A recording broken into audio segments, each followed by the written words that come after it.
Russian missiles, drones, and fighter jets thundered across Ukraine overnight, striking cities far from the front lines and igniting fires in Western industrial hubs, even as officials in Kyiv and Washington spoke of peace.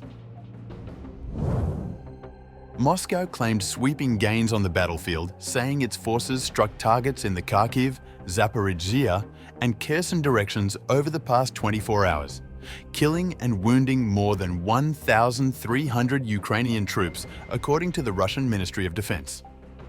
The report, cited by Reuters, also claimed the destruction of tanks, armored vehicles, rocket launchers, ammunition depots, and the downing of one HIMARS rocket and two 17 drones. Ukraine rejected that account, with the General Staff of the Armed Forces reporting that its troops had repelled multiple assaults, recording 175 clashes and estimating about 920 Russian casualties. The fighting was matched by a barrage of airstrikes deep into Ukraine's western regions.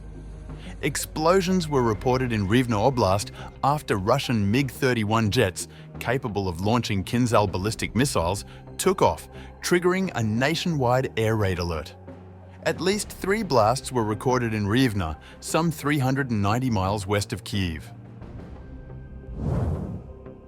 The capital also braced for strikes as Shahed drones swarmed its outskirts.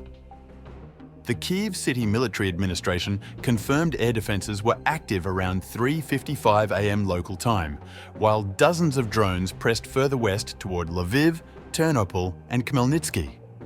Explosions were later reported in Lviv, Lutsk and Mukachevo. In Lviv Oblast, Governor Maxim Kozytsky confirmed drones over the Zolochiv district and said air defences were engaged. By dawn, a combined missile and drone strike had killed 1 person and injured 2 others in the region. Mukachevo was also hit when a commercial site caught fire. Authorities urged residents to remain indoors and keep their windows shut. The strike appeared to target a plant operated by Flex, a global electronics manufacturer. An employee told the Kyiv Independent that nearly 800 staff on the night shift evacuated to concrete shelters after the alert. The factory, which does not produce defense goods, suffered heavy damage, with parts expected to burn down completely. On the ground, Russia claimed further advances.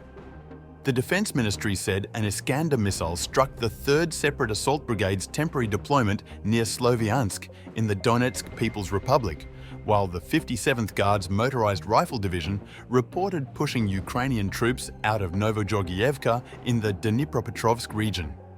Engineers were working to clear mines in the recaptured area.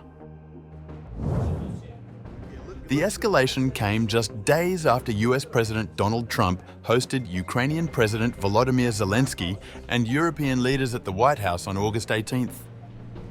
Zelensky declared Ukraine's readiness for peace talks, emphasizing that any territorial discussions would take place directly between him and Russian President Vladimir Putin. The juxtaposition was stark.